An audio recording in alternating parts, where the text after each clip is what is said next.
Fala pessoal, hoje o assunto são parafusos na coluna vertebral. Será que eles são benéficos ou prejudiciais? É uma técnica nova ou uma técnica ultrapassada? Ou seja, há ainda espaço para o uso dos parafusos? Essa é uma dúvida comum e se você quiser saber um pouco mais sobre o assunto, fique aqui com a gente. Eu sou o Dr. Alberto Gottfried, médico ortopedista, cirurgião de coluna vertebral, e esse aqui é o meu canal. Toda semana, toda quinta-feira, 8 horas da noite, nós publicamos um conteúdo novo sobre bem-estar, coluna vertebral, tratamentos clínicos e cirurgias de coluna.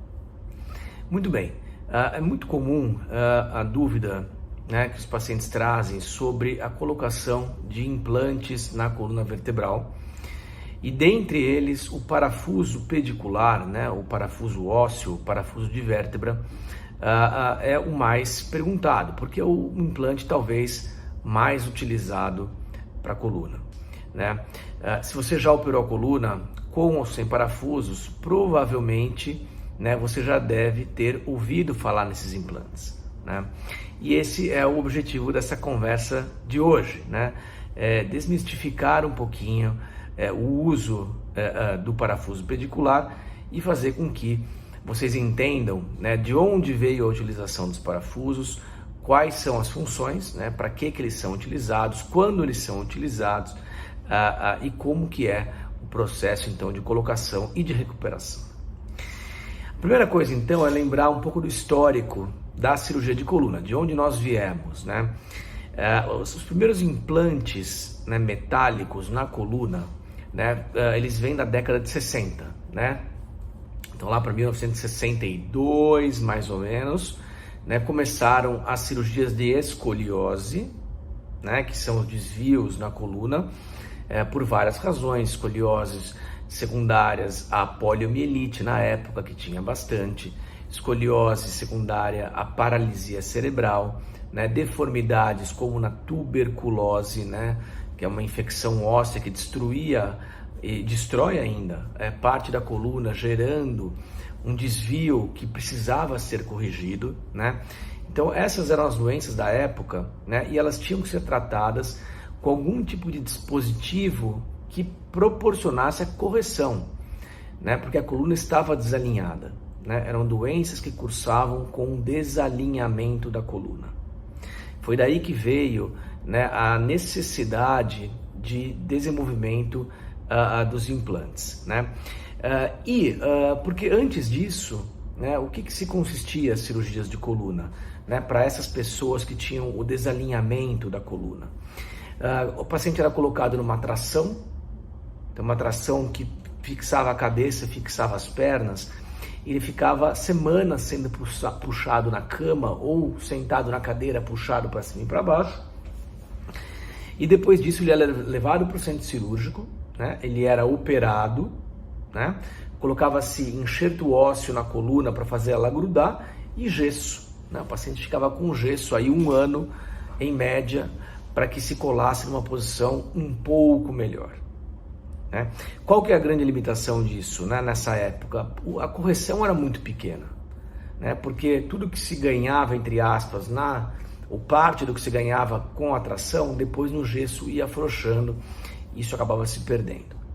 Então os instrumentais da coluna vieram daí, a necessidade de colocação da coluna no lugar, de correção das curvas. Então a primeira geração de implantes veio na década de 60 com Paul Harrington. Então, era uma fixação frágil ainda, porque era um ganchinho em cima, um gancho embaixo, uma única haste. Então, toda a força de correção era em 2 pontos da coluna. Então, isso tinha complicações, poderia soltar, e soltava às vezes, O paciente tinha que ser reoperado porque soltava. Então, era uma técnica que ela tinha que ser suplementada com gesso. Então, além da cirurgia, gesso por mais 6 meses ou 1 ano nesses pacientes. Isso foi evoluindo. Na década de 70 apareceu a segunda geração de implantes, aí com alguns fios metálicos que eram colocados dentro da coluna. Década de 80 vieram os ganchos, que são utilizados até hoje em algumas situações. E na final da década de 80, 88 para frente, aí se 84 na verdade, depois de 88, vieram então a geração dos parafusos pediculares, né, que são parafusos que ficam dentro da coluna, né? Então essa daqui é a vértebra, né? Então se a gente olhar aqui, né, aqui é a parte de trás, pessoal, e aqui é a parte da frente da vértebra. O parafuso, ele fica aqui dentro, né? Ele entra por aqui, que eu estou colocando na frente, mas ele passa por dentro desse cilindro ósseo aqui e fica dentro da vértebra. Cada vértebra pode comportar até 2 parafusos, um de cada lado. Eles ficam dentro da vértebra. Então esses parafusos, eles realmente apresentaram ali grande vantagem em relação a todas as outras técnicas, né? Por quê? Porque eles permitiam, em primeiro lugar, maior correção das deformidades.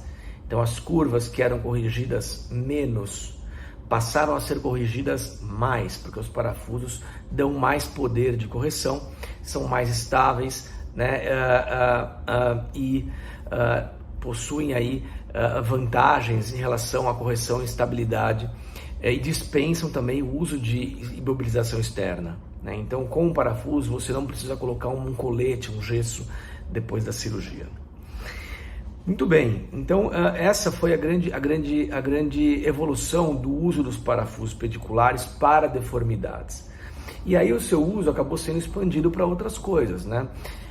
Por exemplo, problemas que cursam com instabilidade vertebral, né? Então a gente já tem aqui 2 indicações. Uma é correção de deformidades, certo? Segunda é instabilidades, por exemplo, espondilolistese, quando uma vértebra escorrega sobre a outra. Existe uma frouxidão entre as 2 vértebras, né? A gente precisa de alguma coisa para estabilizar isso daqui. Então os parafusos entram como uma principal peça aqui cirúrgica para que a gente possa estabilizar a coluna. Outra indicação, fraturas, né? Então a coluna quebrou, deformou, está instável, o parafuso pedicular é muito bem indicado, né? Ressecção de tumores, né? Então imagina um tumor na coluna, que uma parte da coluna tem que ser retirada. Isso está relacionado com a estabilidade da coluna. Então a coluna ela é estabilizada com parafusos, né? E sempre que se usa parafuso, ou quase sempre que se usa parafuso, o nosso objetivo é fazer uma vértebra grudar com a outra, né? A fusão ou artrodese, né, que são os termos utilizados. Então, além do parafuso, se utiliza enxerto ósseo, que é um tipo de osso que pode vir do próprio paciente, pode vir de um banco de tecidos, como se de doação de córnea, por exemplo, de outros transplantes. Osso de cadáver de doador também é utilizado. Ossos sintéticos, né, que são produzidos pela indústria ou que derivam de animais, né? Então, esses ossos são misturados onde a gente quer fazer a cirurgia para grudar uma vértebra na outra. Eles servem como um tipo de um cimento, né, que vão solidificar ali e fazendo com que a coluna se torne estável. Então nessas situações que foram mencionadas aqui, o parafuso pedicular é muito bem-vindo, né? É uma ótima ferramenta que o cirurgião de coluna tem, e hoje em dia eu digo que o parafuso é a melhor ferramenta, de um modo geral, que a gente tem para resolver os problemas da coluna torácica e lombar, né? E são muito bem-vindos, né? Agora, nem todas as doenças da coluna são tratadas com parafusos, né?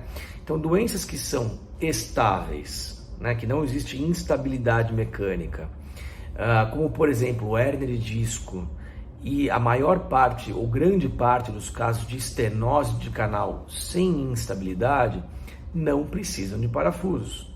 Eu acho que é aí que entra um pouco de discussão do uso do parafuso ou não, né? Porque tem muitas doenças que não precisam de nenhum tipo de estabilização, porque são doenças já naturalmente estáveis. Então, nesses casos, não precisa colocar nenhum tipo de implante. As cirurgias feitas são basicamente descompressivas, né? Então, a gente olha o problema onde está a compressão e faz uma micro-raspagem, e isso é tudo que o paciente precisa. Agora, essa é uma situação totalmente diferente daquelas de deformidade vertebral ou de instabilidade, onde é necessário alguma coisa a mais. É necessário que a coluna se torne estável e para isso se usam os implantes. Outra dúvida que as pessoas têm é sobre a retirada, né, se os parafusos ficam para sempre ou se eles têm que ser retirados. A resposta é, salvo poucas exceções, os parafusos ficam para sempre. Eles ficam muito profundos, você não consegue pôr a mão e sentir eles na imensa maioria dos casos, né? Principalmente na coluna lombar, né? Eles não são acessíveis com um toque na pele, porque eles são muito profundos. Então imagine que aqui tem a coluna, aí tem uma camada de músculo que vem até aqui, a pele está na minha mão. A gente tem toda essa camada muscular, né, até chegar aqui na coluna, e os parafusos ficam, de certa forma, escondidos aqui. Então você não consegue fazer o toque neles. E as poucas indicações para retirada de parafusos são infecções, né, que não são rejeições. Infecção é bactéria colada no parafuso. Felizmente isso é raro, né? Obviamente depende de vários fatores, depende da técnica cirúrgica, depende do hospital, depende da doença, depende da condição do paciente, se o status nutricional dele é bom, da doença que ele tem, se ele fuma, se ele é diabético, são várias. A equação é um pouco complexa, mas em pacientes sem grandes comorbidades e com cirurgias que não são de alta complexidade, né, a taxa de infecção nos hospitais brasileiros, felizmente, é muito baixa. Então, salvo essas complicações, né, de infecção, por exemplo, o parafuso não é retirado, ele fica lá para sempre.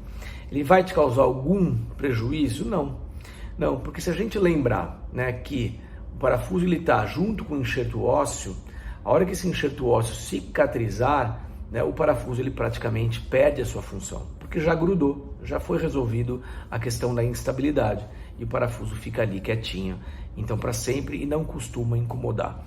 Dá para jogar futebol, dá para surfar, dá para dançar, dá para ter filho, dá para ter uma vida totalmente normal, né? Inclusive existem diversos atletas conhecidos da mídia que têm cirurgias com parafuso nas costas e têm uma vida totalmente normal.